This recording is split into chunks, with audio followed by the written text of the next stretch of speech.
একদিন আমাকে মনে পড়বে, কিন্তু সাহস করে ফোন দিতে পারবে না। লজ্জায় নিজেকে সংবরণ করবে।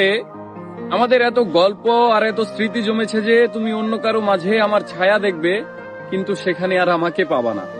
একটা আক্ষেপ জন্ম নিবে তোমার ভিতরে। রাত গভীর হলে আমার ফেসবুক ওয়াল ঘুরতে মন চাইবে তোমার। হয়তো সব বাধা ভেঙে মনের সাথে যুদ্ধ করে হলেও আমার প্রতিটি পোস্ট দেখবে, হাসবে, রাগ করবে, কিন্তু আমাকে সেই অনুভূতি বলতে পারবে না। এর চেয়ে আর বড় কষ্টের কি হতে পারে বলো? কোনো এক ভোরে কিংবা গভীর রাতে ঘুম ভেঙে ফোন চেক করে দেখবে আমার কোনো টেক্সট আছে কিনা। আমাকে না পেয়ে তোমার যেই দীর্ঘশ্বাস জন্মাবে তা তোমার প্রাপ্য ছিল। আমি তো কোনো অন্যায় করিনি।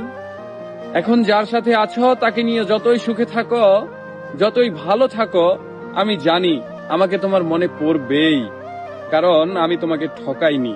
তার সাথে কাটানো প্রতিটি সুখময় মুহূর্তে আমি থাকবো তোমার মস্তিষ্কের একটা কোণে। এর চেয়ে বড় শান্তির আর কি হতে পারে বলো? আমাকে কষ্ট দেওয়ার প্রতিটি পাপ তোমাকে ঘিরে ধরবে। একদিন তুমি অসুখী হবে, একদিন তোমারও আমার জন্য কাঁদতে মন চাইবে, কিন্তু চোখের পানি আর আসবে না। এক শীতে সমুদ্রে স্নান করতে যাবে, সাথে প্রিয় মানুষটা থাকবে, অথচ সেখানে আমার থাকার কথা ছিল।